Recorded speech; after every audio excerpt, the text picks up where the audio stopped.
Well, well, well, well, well.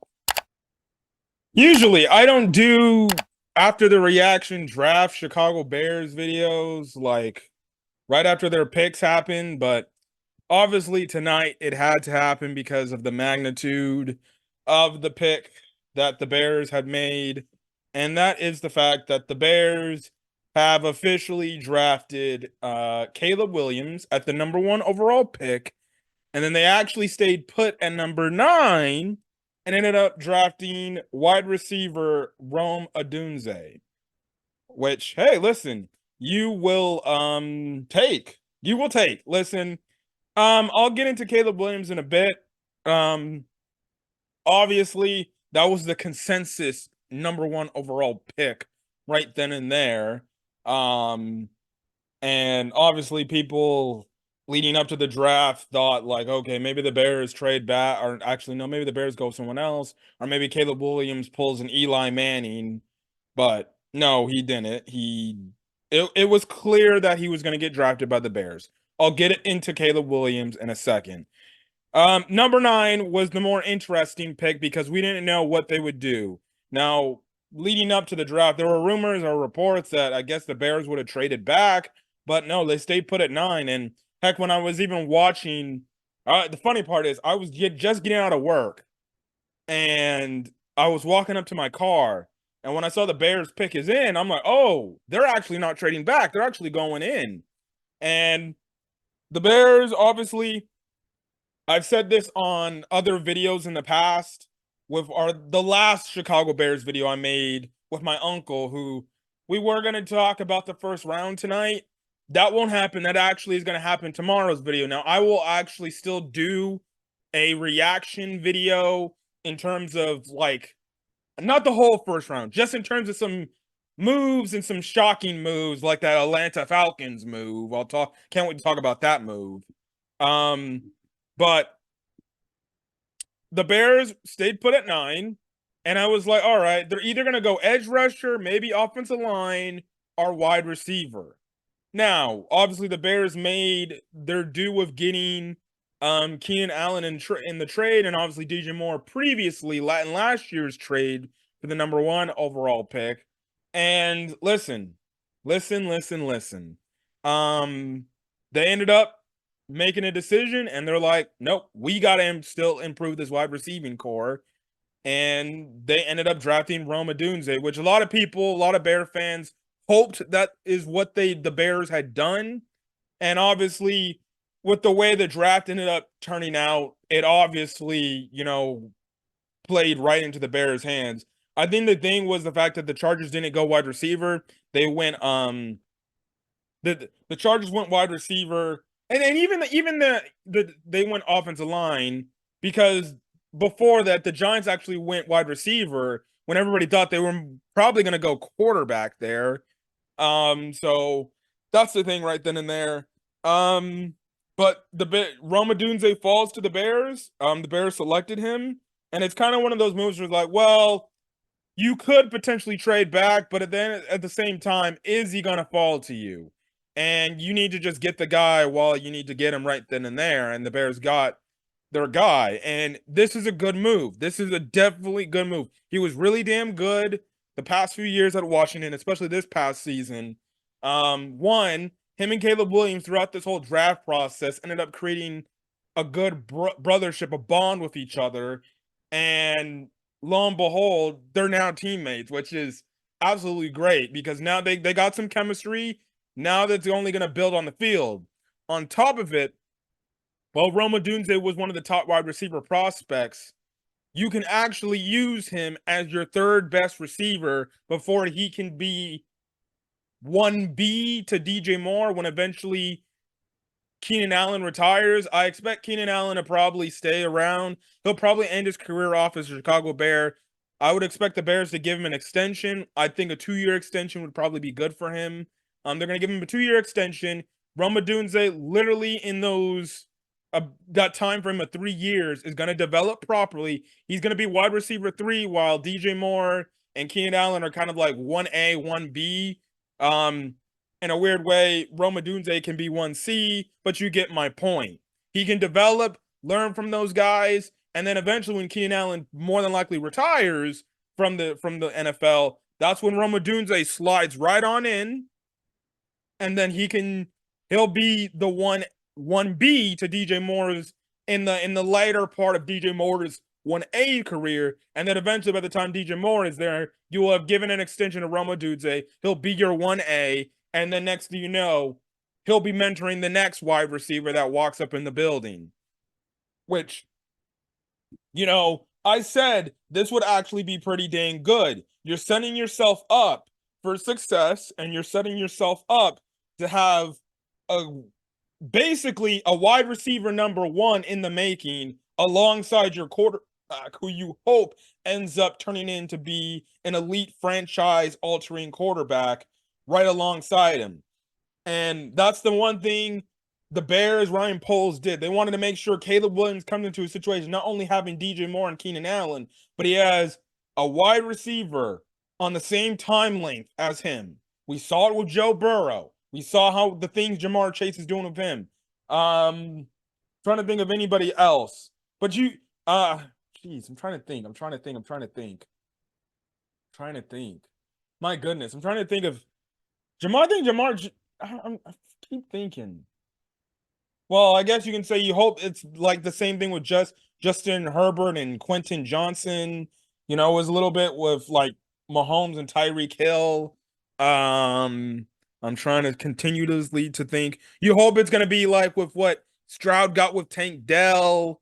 Josh Allen had with Stephon Diggs before he ended up getting traded. You're setting your quarterback up for success, and you'll take it, and you'll lie, and that's the thing. And I can't be mad at the pick. I love the pick.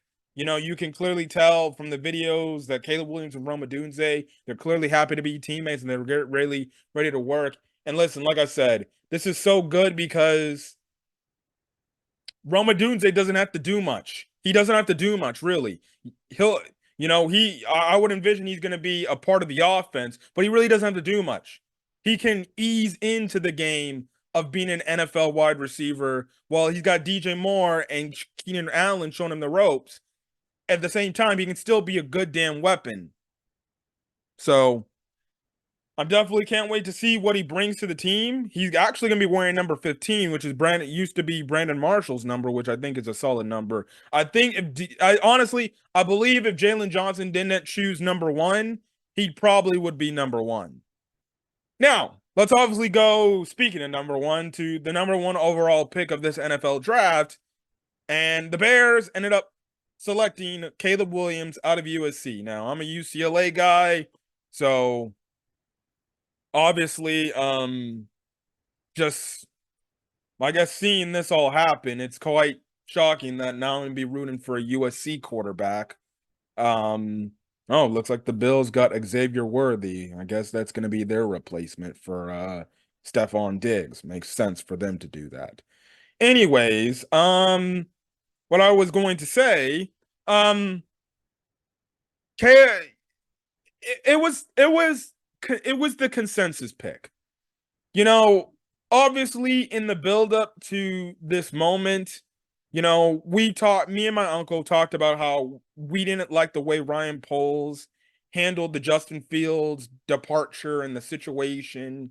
If you knew we were going to get to this point and you knew deep down you were going to get Caleb Williams, you should have got freaking Justin Fields like out of town the moment after, like maybe 2-3 weeks after the season ended, or a few weeks before, or like day 1 or day 2 of free agency. Regardless, Caleb Williams was the pick. It was the consensus pick. The Bears didn't F it up this time and didn't have any weird negotiations where they backtrack. They just took the guy that they got and they did it. It was pretty obvious because, one, Caleb Williams is the only quarterback that they brought in for a top 30 visit. You can really make the argument. They went to the other quarterbacks pro days, but you can really make the argument they only really truly went to Caleb Williams pro day. They didn't really care anything about the Drake Mays or the Jaden Daniels, and things like that. That's kind of the thing, right then and there. Actually, no, my bad. My bad. The Chiefs ended up getting Xavier Worthy, not the freaking Bills. Forgot the whatever. I saw it. Anyways, what happened is it's obvious. It was obvious. The lead up, the way that they had Caleb Williams, they literally met him in Los Angeles like a few days before his pro day, had dinners. You know, they literally, when they brought him over to Chicago for his top 30 visit, they literally had him have a sit down dinner with basically the team's players, with Cole Kmet, DJ Moore. I would envision Keenan Allen was there. It was clearly a thing where it's like, all right, dude, it's fucking obvious. We're gonna take you. So you might as well get adjusted to knowing your teammates and everything and be ready. But um, it's simple. It was a pick. Obviously, when he first came into the scene, he played really dang good and he came out of nowhere. His second year, which was at USC, he just went crazy. And then obviously his third year was the year where he kind of sputtered a bit. Now, obviously, he didn't have as much of a talented roster like he did at Oklahoma, and even his first year at Oklahoma, that his then his first year at USC. He didn't have a good offensive line. His wide receiving core wasn't the best. But regardless, he still did what he needed to do. Now, he didn't put up good enough games in year 2 as a USC Trojan as opposed to year 1. Obviously people point out to the Notre Dame game, and things like that. That's like the number one thing. Obviously, it's simple. The thing is, it's going to be interesting to see how the Bears coaching staff, Shane Waldron, develops him. I think what they need to do with the fact that they not only got a lot of weapons around him, they also got to communicate like, listen, dude, you don't need to play hero ball.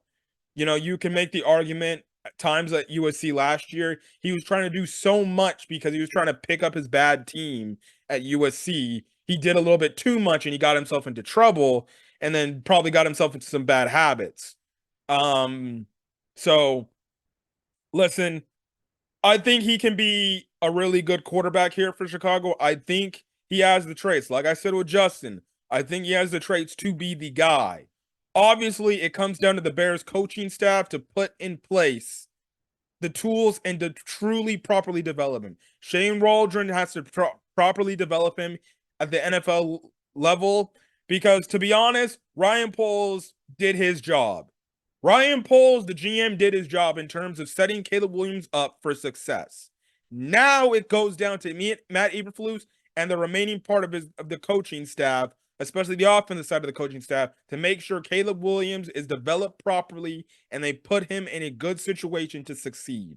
Don't make him do too much early on. Make him do enough. But as the season progresses, that's when you start to increase the workload and start to trust in him, and start to give him the time to be like, all right, now it's your turn. Take the reins. Take us where you need us to be and where you just need to go. Like I said, Ryan Poles did his job. Listen, the dude's got DeAndre Swift as the running back. Khalil Herbert's still there. Roschon Johnson is there. Albeit I think Khalil Herbert's going to get traded at some point, whether he's going to get traded at some point or they're just going to let him walk. It's clear that their 1-2 punch is going to be Swift and Roschon Johnson. But you got DeAndre Swift and Roschon Johnson and Khalil Herbert, a 3 running back tandem right there. You got your tight ends in Cole Kmet and Jared Everett. So, people thinking that the Bears going to take Brock Bowers. I would have not been mad at taking Brock Bowers, but I don't think a tight end was the need because guess what? We already have 2 solid tight ends. So you got Cole Kmet, who is a solid tight end. Jared Everett, who's a solid backup tight end, is probably, in terms of this Poles regime, the best tight end we've gotten, our backup tight end we've gotten. And honestly, the best backup tight end we gotten in quite a long time. I can't remember any other backups. Like, really, I guess you could say Cole Kmet before Zach Miller, because he was a backup to Zach Miller before Zach Miller tragically hurt his freaking knee and messed his knee up. But Gerald Everett was like legitimately the very damn first tight end we got. Like, I thought it was gonna be Robert Tunyon last year, but clearly you saw where that went. He was another Green Bay Packer wannabe. Anyways, and then you look at the outsides. My God, if I could tell you, we literally went from Allen Robinson, Allen Robinson, Darnell Mooney. I can't even know who the third. I can't even remember who the hell the third receiver was in the 2020 in Nagy's last year. I forgot who the hell receiver 3 was. But you want to go back to like 2017, Allen Robinson, Darnell Mooney, no, not Darnell Mooney, Anthony Miller, freaking Tyler Gabriel. Yeah, trust me, I remember that core. It was actually pretty solid at that time. But you move on from that, but going on from like the past 2-3 years.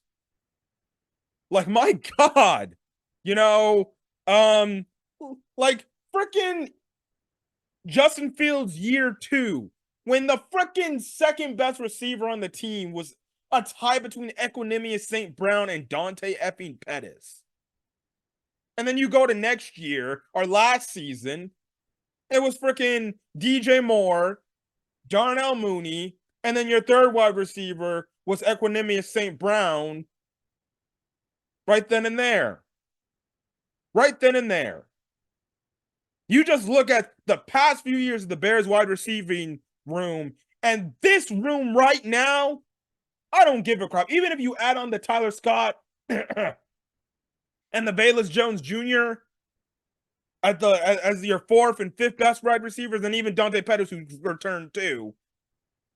You look at this wide receiver room, it's vastly improved compared to the past wide receiver rooms the Bears have had the past the past 4 freaking years. Shit, even the 2017 season, this freaking wide receiver room is instantly better than the 2017 room.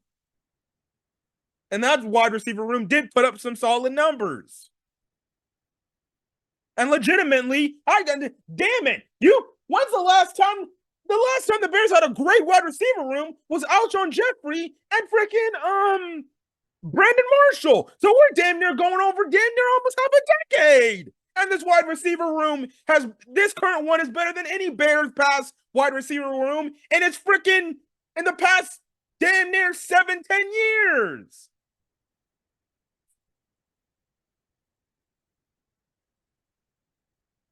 And then obviously the offensive line, I still think it's a work in progress. But you just hope the offensive line is good enough. Now I think maybe the Bears still can address that stuff in the draft. I feel like we'll see what they do. I could definitely see where next year's draft they start to be, all right, we got the freaking weapons. Let's now start to build internally, and let's start to build this offensive line and get it better. But again, like I said, who knows? The Bears could potentially draft an offensive lineman, preferably, I would hope, a center coming out of college. But it's going to be hard with where they draft next, because it's going to be a while unless they trade up somehow. But you get my point. I think they still need to improve. I think Jarnell Wright is a lock. Braxton Jones, I still think I'm all right with him, but I do feel like they can make an upgrade at left tackle. Obviously they didn't take any of the left tackles in this draft. And everything. Olu was there. Fashanu was there. Joe Alt got taken up by the freaking Chargers, but you get my point. Nate Davis, we'll see. You hope he's playing the way he did to earn the contract he got. Tevin Jenkins, that's kind of a toss him up in the air. You just hope he stays healthy. But you feel like Tevin Jenkins is probably going to be one of those Ryan Pace guys that Ryan Poles moves on, because it's going to be one of the things like, listen, I understand you are part of the previous regime, but I'm sorry, you're injured too much, and we had issues to start off our tenure. And I really do feel like Tevin Jenkins after this season is going to be they're going to let him walk. I don't think they would re-sign Tevin Jenkins, and that would create an issue at the guard. Obviously, they got Ryan Bates as the center for right now. But I still don't like the fact that the man was a guard and you're going to move him over to center. It's basically fucking Lucas Patrick all over again. You just hope Ryan Bates plays better and doesn't get hurt as much as Lucas Patrick does if he is given the starting center position. But you still hope the Bears draft a center to hopefully develop in the waiting. Right then and there. But regardless, my God. So you have a solid offensive line, and even more solid if Caleb Williams can get the ball out of his hands a lot faster than maybe Justin Fields did in his tenure. And no shot at Justin Fields, but let's be honest. Justin Fields held the ball a little bit too long sometimes. And it ended up getting him sacked and sometimes potentially getting himself hurt. So that's the thing. Again, like, I don't want to dwell on Justin Fields, and I want to move off on this Justin Fields thing, and especially with Justin Fields' tenure as a Bear. But again, at the end of the day, it really still does kind of upset me a little bit, just deep down, because I love Justin Fields, the player. The fact that now we're finally building an offense. We're now finally building around the quarterback to give him enough talent to work with, so then we can't come up with an excuse like as if we're not doing anything for the quarterback. That's the only thing still to the end of the day. I'll get over it eventually, but it pisses me off that now Ryan Poles is putting weapons around a quarterback. But again, to play devil's advocate, Justin Fields was never Ryan Poles' guy. Caleb Williams was truly Ryan Poles' guy.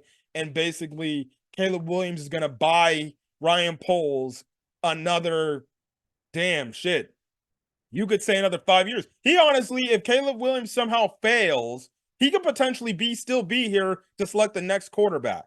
Because guess what? If Caleb Williams flops, well, you can just use the excuse, well, he was the number 1 overall pick. We went with the safe option, so I deserve maybe a few more years again. So you can make the argument this move not only buys Ryan Poles another maybe 3 years. This move probably buys Ryan Poles maybe another quarterback selection and say, let me try it one more time. If I fail, all right, fine, you can let me go. And again, he's built this team. And we got to commend Ryan Poles. I know a lot of people sometimes question the moves and decisions Ryan Poles makes, but look, at the end of the freaking day, look at what Ryan Poles did from the remnants of whatever was left in the Ryan Pace era. He has completely transformed this team to where they were from what they were 3 years ago. Oh, the 49ers drafted a wide receiver, Ricky Pearsall, out of Florida. Huh. It sounds like potentially they might be trading Brandon Ayuk. Anyways, as I was saying, he's completely transformed this roster already. And we're great. And he set his young rookie quarterback up for success and also gave him, not Luke Getsy, an offensive coordinator that, hey, for all intents and purposes, he did a damn good job with Geno Smith in reviving his career. So I think he can do really solid things with him. I also forgot to mention with the Rome Odunze pick too. I didn't realize this. I was thinking about this when I was talking about the wide receiver room. The Rome Odunze pick makes up. It is that makeup pick for what Ryan Poles did in his first season when he drafted Velus Jones Jr. in the 3rd round. This is his makeup pick. This is the pick he made to make up for the freaking shit he pulled in year 1 when he drafted Velus Jones Jr., who left for all intents and purposes is a effing bust. This is why he did it. Because he knows, all right, I can't pass up talent like this at the wide receiver position. Because he knew, okay, I made a mistake drafting Velus. Let's go get the actually more dominant, the receiver that actually put more out there on tape, the one that was more productive in college and took less time in college than what this guy did. Simple as that. Simple as that. So that's basically it. And yeah, that is basically it. Nothing else to say here. Nothing else to say here. I'm happy with the results the Bears got. I'm happy. Again, it sucks that Justin Fields basically had to walk and suffer through all the shit he was put through here. And hopefully, if Caleb Williams hits, that's only gonna make him. That's only gonna use the phrase of Justin Fields basically had to do all the suffering and walking, so Caleb Williams could come in and he could run off right the bat, run off right from the start, basically. And listen, you know, if you go back, if Caleb Williams ends up being a hit and he ends up being your franchise quarterback, you're gonna look back at the fact that the Texans, Houston Texans, they won the game. Because you go back and you look at this freaking thing. I'm gonna pull this thing up right now. I'm gonna pull this thing up right now. This tweet up made by Adam Schefter. Hold on. Likes. Let's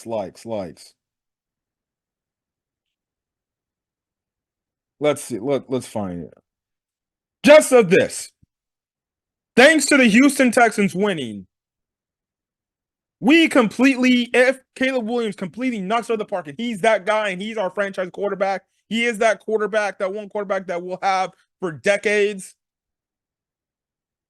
We will have we will fleece. I still think we fleeced the Panthers like hell. But look at this. We got DJ Moore, first round pick, Darnell Wright in 2023. 2023 second round pick, Tyreek Stevenson. You can add on Keenan Allen for that. You can add in a bunch of other players. 2024 first round pick, Caleb Williams, and 2025 second round pick. And what do the Panthers get all in return for the services of all that haul? Bryce Young, who, for all intents and purposes, was mid. And if he ends up becoming a bust, well, then you just fleece him. But regardless, you just fleeced him. Fleece these dudes. I'm telling you, man. I really do hope at the end of the day, Caleb Williams works out for the Bears. You know, obviously there's a lot of excitement. I don't give a shit about what fans and the media are saying about this new stadium idea and how it was handled. Regardless, we're going to get a new stadium, whether it's proposed or not. We're getting a new stadium. It's going to be the house that Caleb built if he's an elite franchise quarterback. And man, I really do hope. I've been scarred because what the Bears did with Justin Fields. I fucking hope Caleb Williams is that guy for me. Is that quarterback. Because if he is, I won't have to have any selfish doubts about the damn Bears selecting a quarterback and getting it right. And this can start the long line of tradition for the Bears to finally get the right guy. And two, eventually you'll see if Caleb Williams is a great quarterback, you'll see it. Eventually, as much as we'll all hate to see it, the Bears will draft a successor for Caleb Williams if he ends up becoming that elite guy. So then guess what? That elite quarterback, or that quarterback that we will draft to be the eventual successor to continue on the long dominant area of the Bears. With quarterback play. He can learn. He can sit. He can do this. A la Green Bay Packers. And hopefully, when that guy comes in, he takes the next leash and he goes on and continues the Bears being a franchise that just is dominant at the quarterback position and wins. I really hope Caleb Williams works out, because if he doesn't, to be honest, we will have drafted two of the most talented quarterbacks in franchise history. And if they both bust out, I don't know if I'll have any hope for this franchise to get it right at the quarterback position. I'm gonna be high in the moment. I'm gonna be happy in the moment. I'm gonna be excited in the moment. Shit, I was so excited. I thought I was gonna buy my damn Caleb Williams jersey tomorrow. F it. On the way home, I was driving home. I bought the damn Fanatics Caleb Williams jersey right then and there. Yeah, it's gonna be a while because they need to confirm some things, but it's already confirmed that he's gonna be wearing number 18, which is his high school number. Which I don't understand why Fanatics is like, well, we have to wait a few weeks until it's officially official. But I'm like, dude, the Bears already confirmed that it's gonna be number 18. So maybe I should have bought my jersey off of DH Gate, but I'll get off Fanatics. I spent $145, and guess what? It's damn near worth it. I haven't done this ever, where I bought legitimately a jersey the same day of a Bears player that I'm excited for right then and there. I literally bought a $145 jersey right then and there. And it's going to be coming in the mail. I'm going to be wearing it day one, week one. I'm going to be ready. Shit, I'm not going to be wearing it week one. I'm going to be wearing it at the Hall of Fame game. If he plays. But regardless, I'll still wear the damn jersey. So, yes. As you can tell, I'm excited. I can't wait to see what happens. And we'll see. We will see where the Bears go from here. Again, I'm going to do a round one, like instant reaction stuff. You'll see that stuff later today. Again, put in the comment section your thoughts on the Bears drafting Rome Odunze and Caleb Williams as their first top two NFL draft picks of this year's draft. Obviously, where they can go going forward with this and their future draft picks. Listen, I'm not only gonna have an NFL draft video just talking about the instant reactions. I'm gonna have a complete, overall round one coverage with my Uncle Daryl. He couldn't do it tonight because he got called in for work, so it's gonna be happening tomorrow. Do an instant reaction video. And then after the entire draft concludes, me and my uncle are going to strictly just do a Bears draft pick review. It honestly might be the shortest one because guess what? The Bears have so limited amount of picks this year. But listen, the Bears got what they needed to get, and I'm happy. And I definitely can't wait to see what happens next. And yeah. Anyways, again, leave a like in the comment section if you like this video. Put in the comment section what's your thoughts on the draft picks, as well as hit the subscribe button if you want to get more Chicago Bears content or any other NFL news that I will post to this channel. Till then, guys, catch you guys in the next video. Peace.